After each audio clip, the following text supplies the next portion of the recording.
What's up, guys? Welcome to the Whissel Way Podcast. My name is Kyle Whissel. This is my right-hand man, literally to my right hand today. Literally. Yes. Yes, Bryan, Koci, Media and Marketing Manager. I've been here since January of 2015. In the Social Savvy podcast you did last week, you said 2014. It's been since 2015. All right. I just want to At make least sure. we have a system of checks and balances here Yes. at Whissel Realty Group. So, Bryan, I appreciate it. Thanks for calling you out. Yeah, for auditing. Yeah. I listen to every podcast you do. Okay, well, I appreciate that. Good. I listen to everyone you do. All three of them. So, guys, the goal of the show is just to equip you with the information, the systems, the tools, the technology that you need to go out there and crush it in your business, whether that be real estate, mortgage, or any business out there. We want to give you what you need to be the best in your industry and to absolutely crush it. Bryan, what are we talking about today? One question that I get asked probably 3 times a week. They say, hey, how do I find someone like you in my area? How did Kyle find you? How do I find a videographer? Not a videographer, a videographer. Love you, Tom, but it's a videographer. It's not a videographer, just like it's not a photographer. Yes. Come on, Tom. Get with it, bro. So I get that question asked a lot. And I kind of give them kind of my background. But I think, as we've talked about, I'm fairly unique in this realm. I think there's more people that are willing to be in-house videographer that don't have my background. Right. It's not common you find your videographer at the pet store. I knew this was coming. That's not normal. No. Yeah. So, I found Bryan. He was in a pet store, had an ice cream cone. licking it. Licking it profusely. So I wanted to kind of build out kind of a step-by-step of what people can do. But before we go to that, I want to kind of talk about our story and how we kind of connected. So I love for you to dive in on what made you decide you need a videographer, how you went through your process of finding a group of people, and then the hiring process. For sure. So the way that I decided that we needed a videographer was initially I put my toes in the water with video. I started out with a flip video camera and was just shooting like selfie videos with the flip video camera. And real quick, Tom, We'll Tom link Cat, it in the if you show can notes. find that, either put it in the show notes or put it on the video that we have here on YouTube. So if you're listening on the podcast, we'll have it on the YouTube video. But I would love to find some of those with the mohawk and the black hair. Anyways, continue. So you were doing video yourself. Flip video cam. So I was playing around with that. Then I linked up with a company called Viral Marketing, VYRAL Marketing out of San Diego. Which we still use to this day. We still use literally today. Frank Klezet's over there. Super cool dude.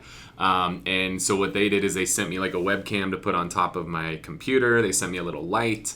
And twice a month, they would hop on a call with me and we'd record videos. And they were just like educational videos. Basically, the rule I've always learned, if there's any question you've been asked 3 times, you should shoot a video answering that question. Because if you've been asked it 3 times, you're going to get asked it 300 times. Just like you get asked 3 times a week the question we're answering today. Well, now we're shooting a video and a podcast to answer that question. So that was what we were doing, and we would send those out to our database twice a month, and we got a lot of traction on that. And so I really started to see the power of video. I saw the response rate was there, and I had fun with video. It's something that I enjoy doing. And so I was like, all right, this is really working. And right at that same time, I just finished auditing my numbers, which will tie into my Whissel Widget of the week. Yes. Knowing your numbers is very important. And I looked at my numbers and I saw that year we had done 150 listings and we spent an average of $300 per listing for photography and videography. Well, 300 times 150, that's $45,000. And then light bulb went off and I was like, holy shit, for $45,000, I could probably hire somebody full time to do this for me. But now I would have them full time. My guys that are shooting photo and video, they're only doing that for, 2-3 hours a day on average. I could have somebody 40 hours a week. And now all these crazy ass thoughts that I have in my head could become a reality. And so that was where the decision was made that I needed to hire somebody full time to do this. And so I'll give a shout out to Keller Williams. Never been there, never worked there. Love their initials. I had taken a class there called Recruit Select, which is now called Career Visioning. And in that class, they talked about like building your story. Anytime you want to hire somebody, build a story out of who the person is that you want to hire, and then tell everybody about that person. And so I just did that. And I said, hey, I told my team, I told all my escrow reps, my title reps, my lenders, basically anybody's social media, just threw it out there and said, hey, I'm looking for somebody who can shoot photos of my listings, shoot videos of my listings, and also handle my social media. And if you guys want to know kind of the job description, go to job.mediamayormastermind.com. I basically took the job description that Kyle offered me, which we'll get to soon. I tweaked it to what I used for Tom when I hired Tom Conyers, Tomcat, who's behind the scenes right now. And then I kind of tweaked it a little bit more to kind of associate what we do today with what people need to hire. So if you're looking for that story of what you want them to do, go to job.mediamayormastermind.com, and that's a perfect job description. Yeah. And so I had a lot of different referrals come in. Brian was one of those referrals. One of the guys in the office said, hey, I used to go to Best Buy, and there was this guy, Brian, there. He sold cameras. I think he does like wedding photos on the weekend. You should talk to him. And I was like, all right, cool, let's talk to him. I met with Brian. I met with a lot of people. And one of the things was I interviewed Brian, and I made him eat Thai food for the first time, which I came to realize later, he'd never eaten Thai food in his life. Yeah, that's true. So he had Thai food for me. But also, when I talked to Brian, I was talking about drones and how, that's a big part of our business. So before we get into that, you said you wanted me to do 4 things. You wanted me to do properties of photos. Properties of photos. Yeah, save that clip. Videos of properties. Drone photos, and green screen. Those are the 4 things. All right, continue. Yeah. And I told him about the drone stuff, and he was like, oh, I don't really have any experience with that. And I was like, okay, well, that would be something that's going to be important. And we finished up the interview, and then literally, like, by the end of the day, he was sending me a screenshot that he had already, like, signed up for a paid class to learn how to use a drone. And that was really a sign of things to come with Brian, that he's somebody who loves to grow, loves to learn, loves to get better, and loves to evolve. And loves to buy things. And he's freaking expensive. Dude, you have no idea how much of my own stuff I buy. I just had to buy his like $650 freaking lens last week. For Tom, because I bought that for me 2 years ago. So chill out. Expensive. Yeah, if you want to hire a videographer, they cost you a lot of money, by the way. But luckily, Brian had a lot of his own equipment and all of that fun stuff. So one of the other things I did too in the process was I literally took him out to one of my listings and said, photograph it. And I sat there while he did it the entire time. I wanted to see how he set up. I wanted to see how he shot. I wanted to see how long it took. And then I had him edit the photos and send them to me. And so I really put him to the test. And in all honesty, his photos were not the best. Shooting property photos and shooting wedding is very, very different. Yeah, so my experience coming in, I always tell people this. You wanted me to do photos of properties.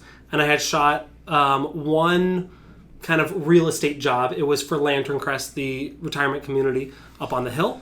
That was all the experience I had. You wanted me to do videos, and I said, well, I do 1 video a year for my dad. It's not very good. It's like 9 minutes, and he was happy with it. For 8.5 of those. It wasn't great. You said you wanted me to do drone. I told you I had no drone experience, and this was 2015. This was, if you wanted to see what the drone was doing here, I literally had to take the drone apart, put in a piece. It's not what it is now. And then you said you wanted me to do green screen, and I honestly had no intention of doing it. I thought, okay, cool, yeah, we'll do green screen, and thought we would never do it until a couple weeks in, you dropped the bag off in my office and say, what's this? That's your green screen. Set it up and figure it out. So that was my experience. People go, oh, what did you do beforehand? I didn't. Basically, Kyle is being nice. Thank you. I appreciate that because I have a fragile ego. My photos weren't that good is a nice way to put it. I remember about 3 months in, you said, look, I get there's a learning curve, but it's time to learn it. And so that crushed me, but I learned it, except for that big house. But that's fine. That'll haunt me until we get a bigger house. So yeah, that's kind of, people go, oh, I want to hire someone like you. And I go, look, but I wasn't this when I got hired in 2015. I was much greener. So my alliteration, Kyle loves alliteration. What I always tell people is I say, look, hire for attitude, not for aptitude. Do you like that one? So that's when I hired Tom, I was looking for someone that was interested in the job and willing to learn and grow with us, not someone that had all the best gear, all the best experience, all the best everything. And the more I talk to people, they go, oh yeah, I hired someone, they had all this stuff, and they want to go off and be Spielberg. And I can't rein them in. Or they'll do a project and it'll take them 3 weeks, and I've got 30 projects to do in a week.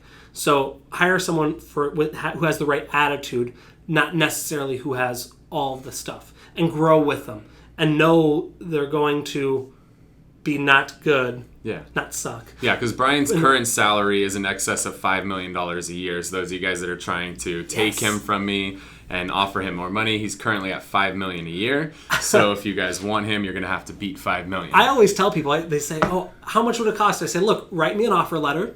I'll bring it to Kyle. I'll get a raise. He'll never talk to you again, but I'll be good with it. So, okay. So we talked about how you found me, the interview process. Now, if we're looking for, going forward now, if we were to look for a new videographer, what were some steps that you would look for? Well, you found Tomcat. So I found Tom. Why don't you share that? Because I found Brian, and then we decided that we needed another person, which we're going to need multiple more people soon. So I put it on Brian to go out and hire his right-hand man. Yes. So what I did is I posted on Facebook, and I'll find the post too. And I said, hey, I'm looking to bring on someone else as an additional photographer. These are kind of the things that I'm thinking about. Fill out this form. And I don't remember exactly what the form said, but it said something about what's your name, what's your contact information, what's your experience, how much money do you want to get paid. And we kind of kept it a little bit fun and sarcastic because that's our group here. And then obviously the last questions, I said cats, yes or no. So automatically I filtered the no's out. And I got ranges from anyone that said they want to do it for $12 an hour to people that said they want to do it for, $100 an hour. And I said, me too. Let's do that. And so I kind of just found a couple people that I found felt fit in our buy box, in something that fit kind of what we were looking for. And I interviewed them, and I found Tom really had a lot of the skills that complemented mine. So Tom was big into doing podcasts, which is why he is manning the podcast here for us. He came from more of a film background, where I came from a wedding and portrait background, totally different realms. And so he would talk to me about shot lists and all these things that I go, I don't know, I just film it and then I put it together later. And so helping us organize things. He's got perfect example, he names his folder in the computer assets. I name it stuff. So that's a perfect example of the education that he had that I didn't have coming into it. Yeah, and Tomcat goes to the gym and you don't. Correct. Perfect. Yes. It's complimentary. So those are the kind of things I look for. People always ask kind of, how do we train them? I learned literally from YouTube from day one. I searched, I remember, I wish I had my search history from back then. Adobe Premiere, how to make one clip into 2 clips. I didn't know the word cut. But I was able to go on YouTube and learn everything through that. So, yeah. YouTube that's where you learn it. Yes. I have a bachelor's from YouTube. I don't. That was weird. Yep. It's cool. Any last tips for people looking to hire a videographer? At what point should they hire one? I think that's an important distinction. Mm-hmm. Don't hire a videographer if you've never shot a fucking video before, okay? I have people all the time who want to go buy all kinds of crazy equipment and hire professional videographers, and they have literally not shot a video in their entire lifetime. Until you've shot, I would say, in the neighborhood of 50 videos, I would not even consider hiring a videographer. Because what if you don't like it? Not everybody likes being on video. Like, I don't like calling expireds and FSBOs. I don't want to commit to hiring somebody at 40, 50 grand and then not like them and have to fire them. Like, why would you want to do that? That doesn't make any sense. So get started, shoot some videos, just do it with your freaking iPhone. And just get some stuff going. Get a selfie stick. Like, you don't need to go hire a videographer, but shoot some videos, get some traction, make sure it's something you enjoy doing, and then you can explore. And maybe initially you hire them part-time, 20 hours a week, because you don't have 150 listings like we do. And what I always like to say is get a couple of them and contract out and say, okay, I'll try these 3 people, and maybe have these 3 people shoot the same project. And give them some feedback and see not only how they shoot, but then how they edit it to how you like, and kind of how that communication works. Yeah, that's important, because we do that too with our sales team. When we interview somebody, we have them role play with us, then we coach them, and we have them role play again. And we're not concerned about how well they do on the first role play. All we're concerned about is how well they adapt on the second role play. So do that same thing with your, videographer that you're looking to hire. Just have them shoot something and say, hey, can you do this, this, and this? And then have them do it. And if they do it well, that's a good indicator that that's going to be the right person for you. So Brian, I know we're tight on time. Yes. Whissel Widgets of the week. Yes. What do you got for us? Mine, we just got new. We got our second. This is the Theta 36, or the Theta V. Also is the it Theta 5. V or Theta 5? Is it iPhone X or iPhone 10? 10. Okay, then it's 5. But search Theta V on Amazon. It's about $300 to $400, depending if you get it used or new.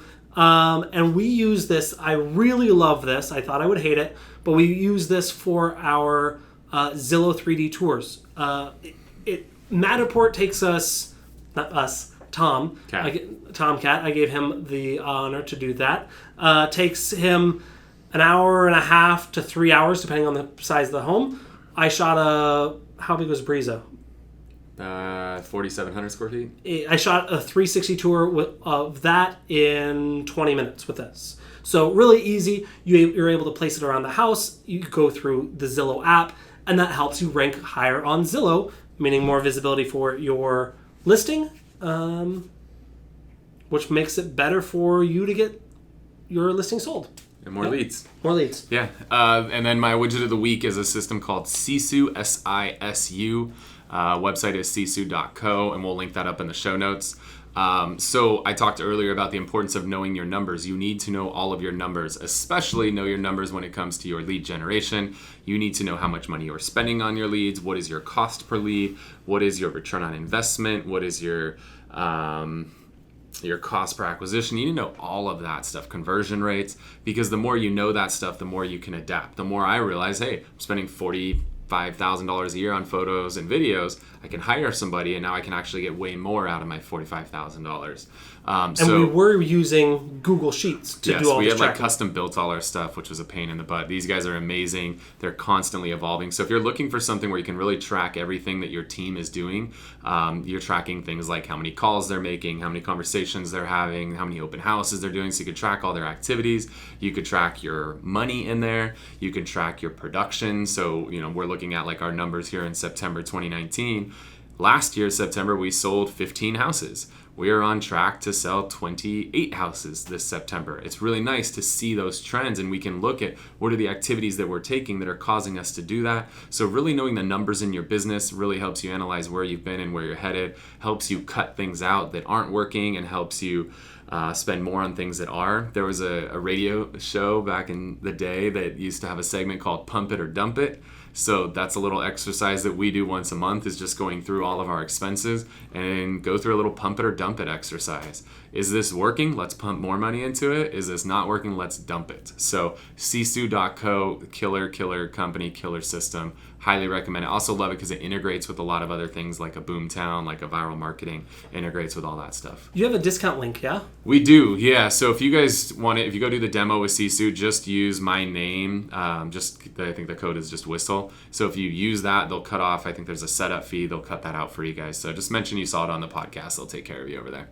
Cool. That's what we got. That's what we've got for you guys today. Hopefully you guys got a lot of value and learned some new tools and techniques of how you guys can go out there and crush it in your business. If you'd love to stay connected with us, we would love to do the same. Hop on thewhisselway.com. That'll link you over to our YouTube channel where you can watch other episodes of the show. It'll also link you over to our Facebook page where we interact. And really, if you have questions for us, that's the best place to ask them because we know if you have those questions, other people do too. So let's all learn together.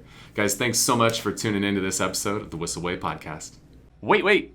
Before you leave, I want to share some more tips and tricks that we're using in our business to take it to that next level. Just click right here. And don't forget to subscribe. Click right here.